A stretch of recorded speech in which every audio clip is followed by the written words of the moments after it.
What is the biggest search business in the world? Google. Google, right. Where's their moat? ले लिया ना ChatGPT उनका. Right. So if Google can lose the throne, what makes us think? Varun is the brand ambassador of artificial intelligence, Chat GPT. How many years have you been speaking about this? Since 2015, 16. And this is 8 years. Don't you feel like it's the apna time aayega moment? What scares you the most here? Coding especially, right? It will replace the bottom tier coders. That is dangerous because that's most of India. Most of India is not even graduating from a great college. These recursive loops like AutoGPT, they are pretty scary, but they get sidetracked. You need a human saying, no, wo mat karo, ye karo. जैसे कुत्ते को train करते हैं ना. No, don't eat that. Bad dog. Do this. Few days on Twitter, one of the largest VCs in the world followed. One of the largest Chinese VCs in the world followed. Separate instances. That you can't get. Do what you want to. You need to build 1,000 crore business to get that kind of attention, which I'm able to get without that. Today, I can safely tell you, anytime I want, I can close my eyes, start a new channel, and it'll work. I know that sounds cocky, but come on, I've done it like 3 times. I'm a pessimist about AI. I think it's going to grow really fast. And we are going to see a lot of economic shocks from it. I was talking to Tanmay about the other day. Tanmay's like, I can't code. He's like, shit, this is your distribution. I worry about what would happen if you learned how to code. You had a high-profile CTO who could build anything you wanted. And that high-profile CTO who can build anything you want will come soon. And Tanmay is not going to build the most complicated app. He's going to build something simpler. Hi everyone. So I'm here at Varun's studio, first of all, and at Varun's place. Varun is the brand ambassador of artificial intelligence, Chat GPT. How many years have you been speaking about this? Since 2015, 16. And this is 8 years. Don't you feel like it's the apna time aayega moment when GPT launched? Yaar, thoda scary hai. I wanted it to happen by 2027, 2028, something like that. Okay. It happened too early. So this is one of those things where I can celebrate and say, I was right. But at the same time, in 3 years, I might be unemployed. So, shit. So, yeah, it's bittersweet feelings. What scares you the most here? Like, you said you could be unemployed. You're a founder. Yeah. You've run service businesses, B2B SaaS, B2C, everything like could have been possible, right? And you've seen, your friends, your wife running content businesses, e-commerce, like almost all kind of businesses get covered somewhere. Yeah. What is scary? What's scary is I think ChatGPT, not today, but maybe in 2-3 years, will be able to do all of this. What all? Right? Everything. Right? Eventually, you'll have, in fact, the tech's already there. Somebody just has to stitch it together. You have an assistant that say, yaar, mujhe ye creative de de, with text. You might have another assistant for $20 a month saying, yaar, mujhe ye marketing copy de de, right? Build me this landing page, build me this app. I think that's there. It's going to happen. Right. AutoGPT and stuff are great proof points. They're not perfect yet, but they're great proof points of the fact that this will happen over the next 3-4. I hate saying the word months because I think it'll be weeks. But yes, that's what scares me the most. Because kya ho raha hai ki I know how much we've spent. Like I've hired 700, 800 people in my life, probably more, right? Lots of them being engineers, lots of them being designers, right? Because we've always worked in software. We did a little bit with D2C, but mostly software. And sorry, it can beat a lot of them. And it'll probably beat me as well. Okay. And software engineering today being one of the highest paid jobs, right? India, across everywhere. Yeah. And GPT comes and says, and Copilot, GitHub Copilot, people have been using, and a lot of more tools, coming and saying that, okay, one developer can do the work of 10 developers. How true is that? It's pretty true. Vice came out with an article today saying that there's these guys who just have 4-5 jobs. They're working in all 5 companies at the same time and they're just outsourcing their work to ChatGPT. See, I think coding especially, right? People need to get my appropriate thoughts on this. It will replace the bottom tier coders. And most engineers in India are bottom tier. They're not that great, right? They pass through, I know so many students who pass through BTech CSC and they can't code. Right. And they laugh about it over dinner. They're just like, mujhe kuch nahi aata hai. I graduated without knowing how to write a single line of code. That is dangerous because that's most of India. Most of India is not even graduating from a great college. They're graduating from a bottom tier college. Neither have they picked up the skills. Neither have they picked up the alumni network. Those people I'm worried about because shitty code or rather bottom tier code is going, and by bottom tier I mean very repetitive tasks where the data probably already exists on GitHub. That is probably going to go away. Like if you wanted to build a login and authentication system when I was young, I would roughly put the budget as 3-4 lakhs because 2 months of a developer working, right? You have to build everything yourself. You have to sort the passwords yourself. Right. Aaj to, it's not just the fact that AI is there. It's also the fact that there are a lot of tools available to do this. Lots of SaaS dev tools have kind of replaced those parts, right? No code is rising. So in general, there's a lot of competition, but I feel if you're a good engineer, if you can code well, you'll make a lot of money. Okay. You'll make a lot of money in the next 3-4 years. 3-4 years later, whenever one of these tools develops some level of agency or is given some level of agency, I don't think it'll develop it that on such a short time scale. Again, I've been wrong about this. It's always beaten my expectations, and I'm the most optimistic about how fast AI will grow, and still it's beaten my expectations. I think till that period, the best devs will make a lot of money. Okay. What do you think in general, professionals, developers, one bit, but I think marketers also need to think a lot, and a lot of people more need to think, what should they do today to save themselves, from getting knocked out by AI? I mean, there are many ways, right? I think one of the best ways is to build a personal brand. Okay. If you can build a personal brand, you have some hedge, because when I hire people, I look for people with personal brand because they have a reputation to lose, right? They're not going to come here and waste my time. That's number one. You also have Dan, what's that famous author? I forgot. One famous author. Oh, Robert Kiyosaki once said this, right? It doesn't say I'm the best author in the world. It says I'm the best selling author in the world. Right. I might not write better than anybody else, but I've sold myself so well that, I will always be picked in the top, whatever, X number of writers. So I feel it's a lot of that where somehow differentiate yourself from the pack. Because actually there are a lot of marketers. If I put up a role for marketer today, we'll get a lot. We'll get a lot of resumes ranging from the most junior to the most senior, right? But the most junior, I think AI will come for you, right? Especially a lot of marketers today, their English isn't perfect. The copy they write is quite generic. They're anyway using like this string of 3-4 tools. That is under threat. Okay, interesting. Also, recently, now Chat GPT 3 came up, 3.5 came up. You built a business on Chat GPT, and I think I've not seen anyone so early as you. What makes you fast and early, right? What makes you jump on things like anything and risk it all? Yeah, we built God in a Box, I think, few hours after the GPT 3.5 API came out, right? It's very simple. I think in this space, nobody knows what's going to work. So you have to try, all right? And we spent a day on it, max, probably a few hours on it. It got a lot of traction in the early days, right? And it taught us a lot. Kaise use karte hai? What are people using ChatGPT for? Why are they using it? We can't see specific messages, but we have a general sense of what people are asking for. I think that now I have a much better sense of what works, what doesn't. Right? What is going to be a toy long term? What is going to be a sustainable business long term? And what is the moat in this business? What's the defensibility in this business? I think I got a quick update on it. Anyone could have told me this, but it's different when you experience it yourself. Talking about moat, so I really thought this once that where is the moat now? When every tool is thinking about integrating Chat GPT in the backend. What is the biggest search business in the world? Google. Google, right. Where's their moat?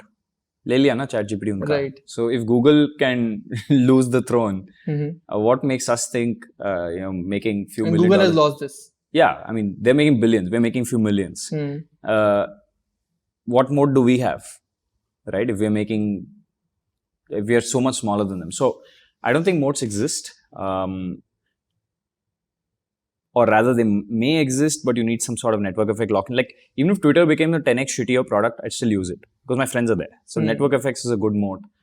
Distribution is a good acquisition moat. Like me having a powerful YouTube is great for me to bring users onto scenes. But can it keep them? No, right? That the product has to do the job itself, right? And that for any product, I could push traffic to any product. If the product sucks, it sucks. You lose this thing, right? My worry is now customers have gotten smart. If I say, hey, this is a great product, people will try it and then they'll go online and check for 4 alternatives, right? It's like people have started doing the same level of research that they do for cars, for anything they buy.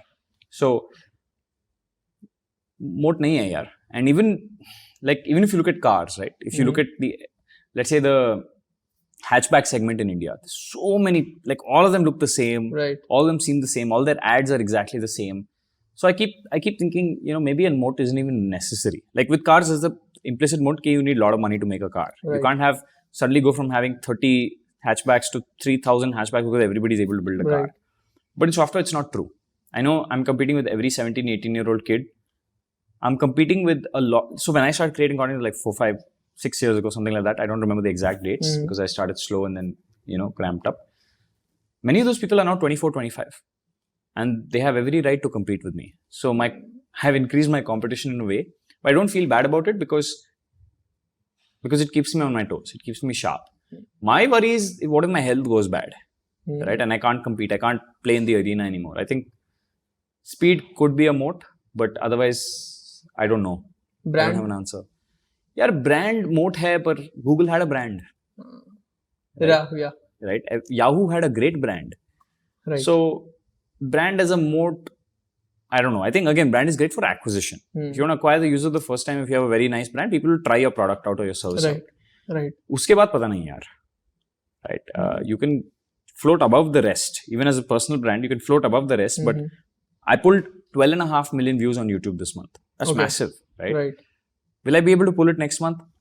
God knows. I have no idea. Yeah. Right. So amazing, man. So this is a very interesting scenario that GPT came up, Microsoft bought it, slightly wins the game, right? What are some of the most interesting use cases you have seen on GPT AI coming up after this? Yeah. I think the best use case is code, right? Okay. I was talking to Tanmay about the other day, right? And Tanmay's like, I can't code. He's like, I'm code illiterate. Right. And I was like, shit, with your distribution, I worry about what would happen if you learned how to code, right? Or at least you had a high-profile CTO who could build anything you wanted.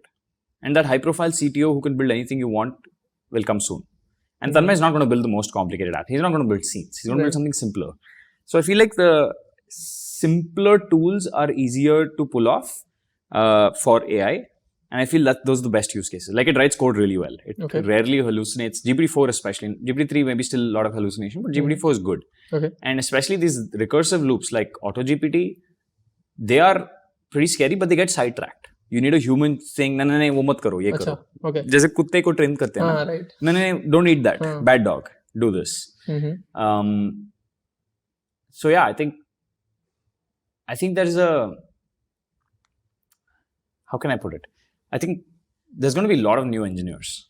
A lot of people, or rather, a lot of people can build. Is prompting going to be a skill? I mean, it's as much a skill as communication. Na? Abhi tak hum, देख, तू और मैं कैसे communicate कर रहे हैं? We're communicating language, right? I'm better at English. I can speak a little bit of Hindi. I can speak some Kannada, so on and so forth. So I can communicate. But my resolution of speaking Kannada is much worse than English.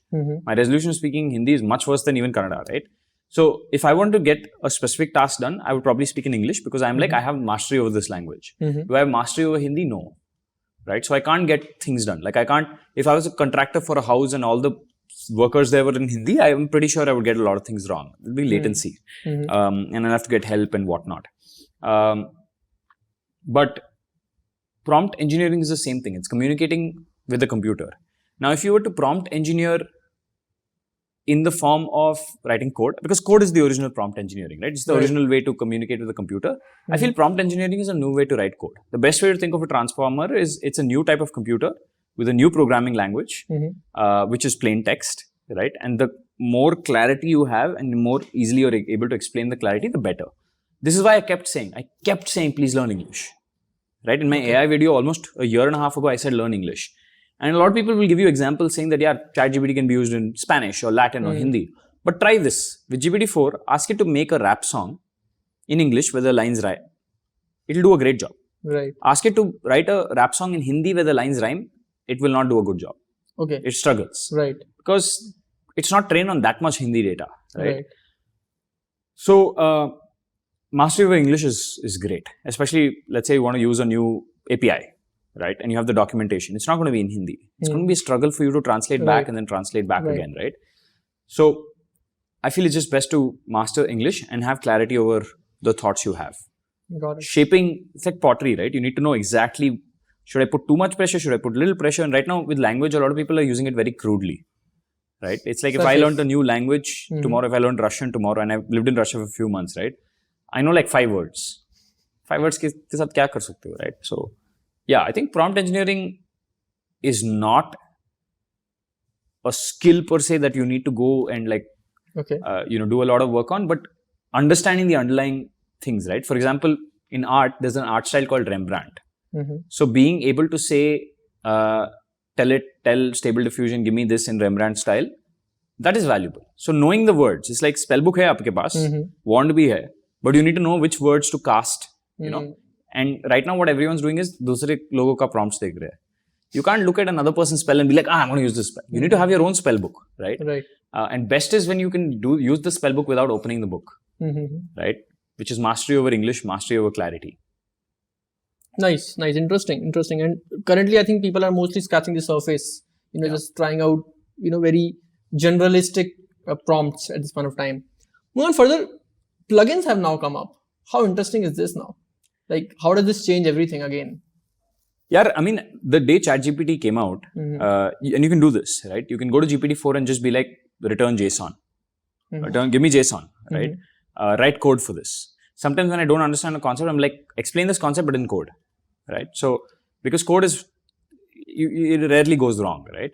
So, I feel like you could always use plugins. Because even now, we're running an experiment with GPT where we're putting Elon Musk and Mark Zuckerberg and a few other people in a room and making them talk to each other. And we are using Unreal Engine and we have GPT outside and we are just querying GPT. Okay. And sometimes we ask GPT, just reply in one word, which animation should I use for this scene?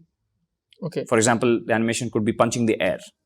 And we give GPT a list of animations and it picks out one. It only returns one word because you've asked it only to return one word. That's exactly how an API works. And we are consuming it like a REST API, right? So plugins was pretty obvious that it would come out.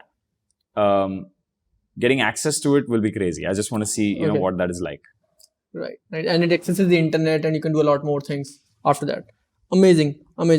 One more thing I think you have had leverage is that you're an entrepreneur and you are also a creator. Right. And today, now we see the shift coming that entrepreneurs willing to become creators and creators willing to become entrepreneurs. How do you think entrepreneurs should leverage content? Yeah, I think it severely reduces your CAC because I think everyone wants to be an entrepreneur selling something, right? Ads bhare hue Instagram pe. So rising over that is an advantage I have. And I've seen that advantage at play. Anything new that I build will have hundreds of thousands of users very quickly. People today get to 100,000 users and raise like 5 million. And I can do that. Right. I want to avoid doing that because once you can do that, you also know ki yaar users aa sakte hain, gir bhi sakte hain, and then you're stuck with 5 million, somebody else's money, right? Which I don't want to do. But yeah, I think everyone should be a creator. I think everyone is going to be a creator. Right? You can't get left out here. It's all about attention. Nash Daily once told me this, right? I was like, why are you doing content? You're running a business. That time I was only running a business and I was doing creator like very rarely. He's like, see, he did a video with someone and someone else noticed him because of that video. He did a video with one of the crypto guys and someone else noticed him and Nash was just like, I want people to get in the mindset ki, ye banda kaun hai? Kya kar raha hai? Like, it's interesting. And I get a lot of DMs saying, I love your YouTube content from like the biggest VCs in the world. Like that day on Twitter, a few days on Twitter, one of the largest VCs in the world followed me. Right? One of the largest Chinese VCs in the world followed me. Separate instances. That you can't get. Right? You do what you want to. You need to build you need to build 1,000 crore business to get that kind of attention, which I'm able to get without that. So I'm able to punch above my weight in a way, and it allows me to take lots of shots for cheap or free. And that's very interesting. Also, you've helped Aevy TV a lot, right?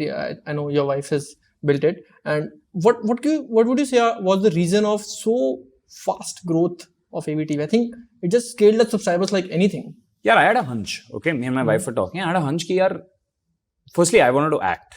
I really wanted to act. And you really act good. Yeah. So, like, I think you're having fun acting. Yeah, I'm having fun, right? So I think Aevy is just me having fun. When me and my wife spoke, I was like, I think I have a hunch ki ये पूरा information जो content है, let's do it in entertainment and see what happens. We actually started the channel as a romance channel. People don't know this. We deleted the first video. We just wanted to do something fun. She wanted to go rock climbing. I'm not a rock climber. And I was like, यार Bangalore में 1 घंटा कौन drive करेगा? Let's do something on YouTube. We anyway have a nice studio screen and whatnot. Let's just use that. And it going viral was just because we found that new format. Now everyone's copying it, right? But the format is very simple. Information content, it's presented, we have a teleprompter, we read it out, and then we do some skits in between. I love the skits. I hate presenting. I think it's the worst. You can ask my team. They're just like, Varun, I spend like 5-10 minutes a week presenting, right? But I love the acting. I'm like, who can I be today, right? Nice. And for me, that's a little bit of escape. The fact that it got growth was great, right? It was unexpected a little bit, but it's also great. And today I can safely tell you, because I've done well across so many YouTube channels, not just one YouTube channel that's worked, right? It's so many. I think I understand that space really well. And anytime I want, I can close my eyes, start a new channel, and it'll work, right? Okay. I know that sounds cocky, but come on, I've done it like 3 times now, and I can, if the algorithm evolves, I'll be able to do it a 4th What do you think are the 3 basics that you know? I think you need to give the audience something they've never seen before, because everything on YouTube you would have probably seen, right? Like everyone's done everything on YouTube. You need to give them extreme content, at least in the way it's produced. Something has to be extreme about it. Either the content itself has to be extreme. You show someone getting beheaded, which will obviously get views, which is obviously bad. You can also do production quality extreme, or you can do some new format, right? It has to be some innovation, right? So YouTube is the most crowded place right now, because anyone with a phone can basically create YouTube content. Right. I think I think that that's number 1. Do something innovative. Number 2 is you have to do it on a cadence. You have to do it twice a week. Commit. Like I'm just like, I'm going to spend 1 hour a week doing content, no matter what. My shorts take me 5 minutes a week. AV, these days I spend 0 time on AV, but in the past I used to spend 1 hour a week, right? And just make it a religion. Ki har week kar lunga for the rest of my life. Views aaye nahi aaye, it doesn't matter. I'm doing it for fun, right? So as long as you go in with that approach, the people having fun often end up doing well. Have you noticed that? Yeah, absolutely. I think that's something. So I think one of the best products are a product of fun. Yeah. Like you just see that yaar kuch karte hain. I think God in a Box was a product of fun. I think you just went crazy. Like this seems interesting. Let's do this, right? Yeah. Talking about it, how do you think WhatsApp has evolved? For businesses, for brands, and what all use cases are you using for AV also on WhatsApp? Yeah, I think WhatsApp has been great for us. We use your platform, the aisensy platform. We use it for a bunch of things. I think I'm one of your biggest users. Right. WhatsApp is the least crowded marketing platform. Okay. Right. Gmail is crowded. If you put out a promotion, it goes into the promotion tab. WhatsApp is the gray area between, like, where you can still send a cold message or message to somebody who's opted in, and it doesn't feel like spam. They're not going to delete WhatsApp. I don't know how WhatsApp will deal with the spam. I think they're going to create a new tab eventually, and then that kills a lot of businesses. They're also increasing prices for spam, for promotional messaging. So that is one way they're trying to do it at this point of time. Yeah. But I think if I had the budget, that's the best place I would spend, right? It's the best way to get across to your customer. Nothing beats just having their access to them on WhatsApp. Right. Also, what do you think, how brands should utilize it? Because usually now I meet people and they say, okay, you are the reason for spam, right? But I think I've seen businesses, get 30 to 80% revenue just by using WhatsApp. Yeah. So how do you think spam, like businesses should think about spam, or should just make it interesting? Okay. Just make whatever you're sending out on WhatsApp interesting. Bas, utna hi hai. I think it's not as complicated as people make it out to be. People can tell what is spam and what is not spam. Right. If you say, new car available at 4 lakhs, buy now, that's spam. But if you say, hey, check out this cool video where Rahul Dravid is driving this car and he got into an accident. Check it out, right?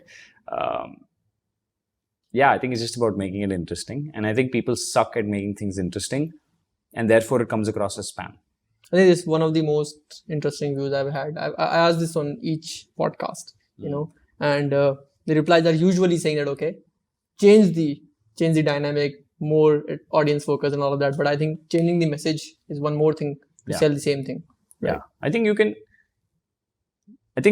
if WhatsApp was 10 times cheaper, like if it was, let's say right now it's 50% in India, right? Like, let's say if it was about 5 paise, I would go crazy on WhatsApp.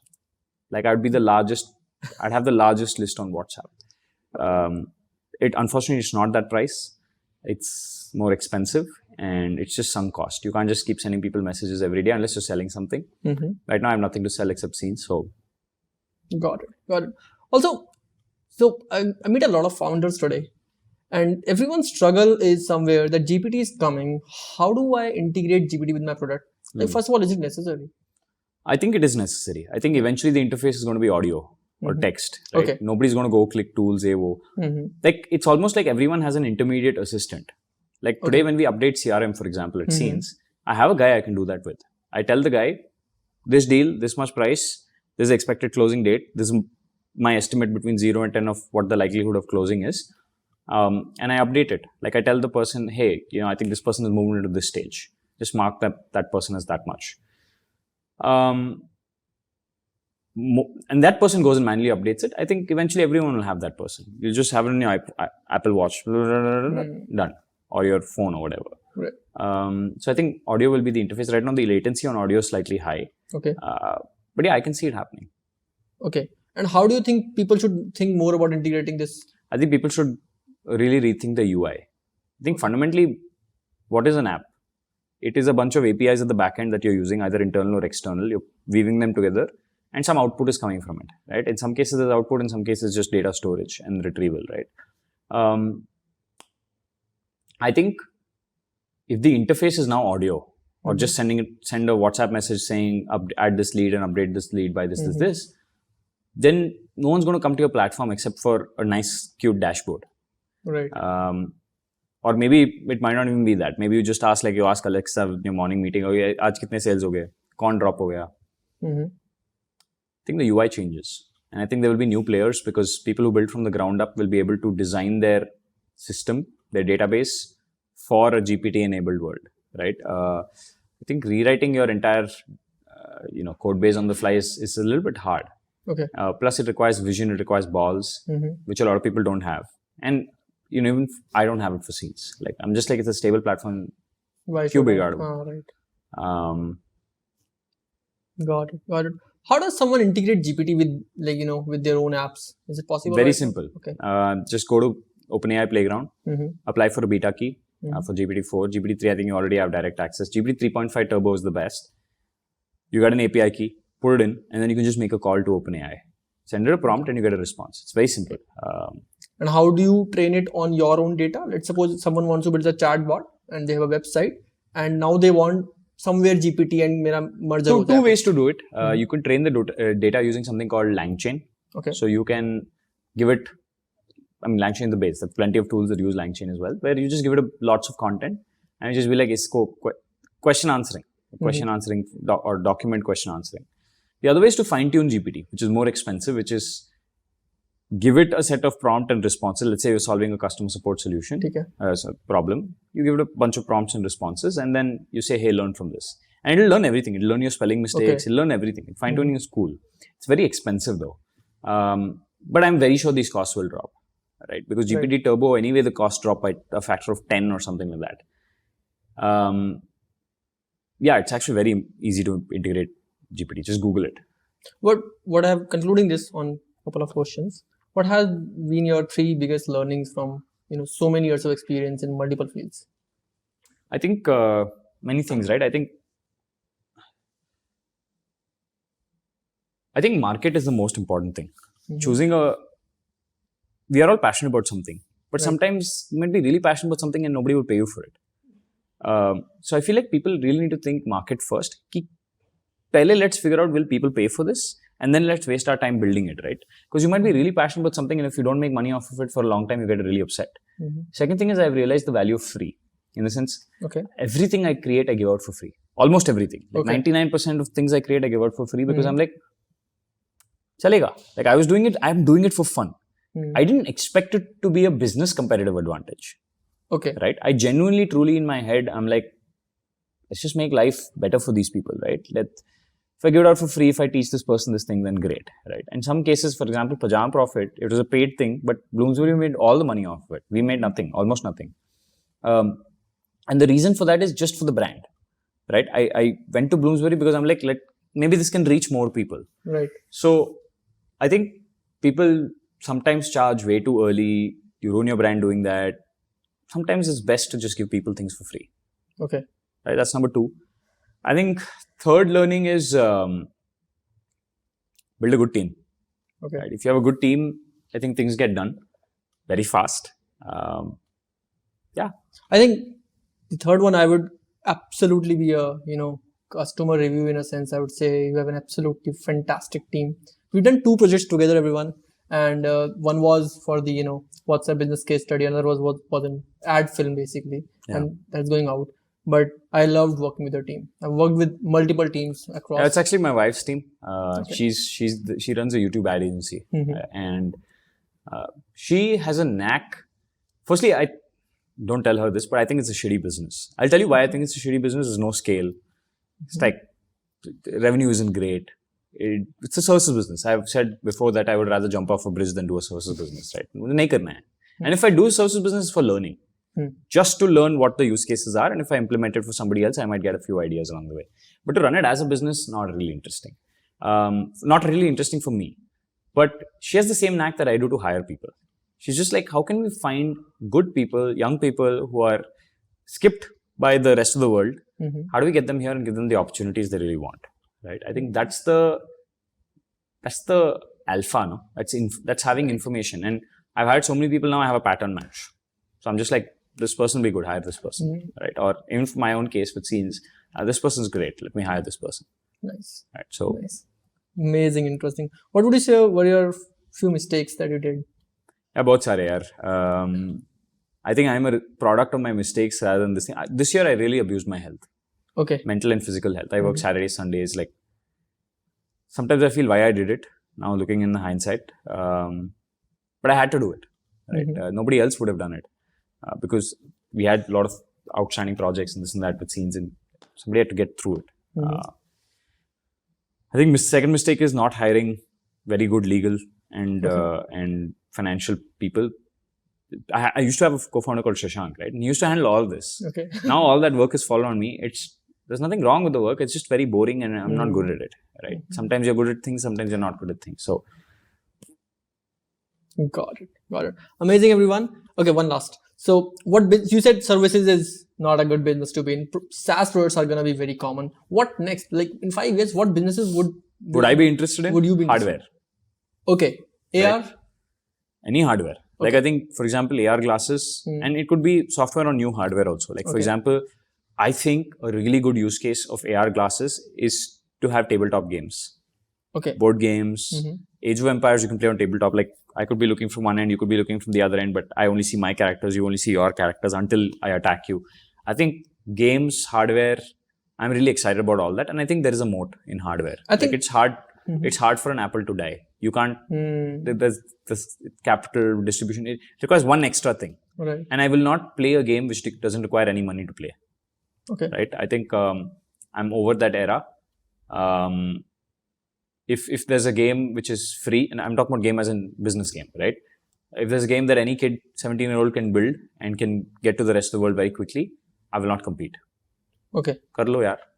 Beat yourself up and because what will happen is the price will reduce to zero. Right. Fintech mein ho raha hai. Everyone's eating each other's margin to a point where it's worthless building a business there. So I won't play those games. I'll play games where it requires a little bit of money. Either go out and raise or put my own money or whatever. Yeah. What do you think is the culmination of AR and AI going to do? I think that's going to be beautiful. Yeah, it's not beautiful. I think it's going to be hell. Okay. Because everyone's going to be unemployed, violence. वो subject मुझे breach ही नहीं करना है. Like when I say it, people laugh at it. Okay. But it's like that movie Don't Look Up. कि बोल रहा है कोई कि this tech is going to destroy everyone and nobody's listening. So I've given up. It's fine. You can hate me, you can love me, you can say he's right, you can say he's wrong. But I'm a pessimist about AI. I think it's going to grow really fast. And we are going to see a lot of economic shocks from it. And that's all you need to trigger, random people coming and throwing things at you. Right. So. Great. Thanks a lot, Varun. Thanks a lot, everyone. I think this was Varun Mayya. And thanks a lot, Varun. This was very interesting. My pleasure, man. Great. Thanks. Awesome.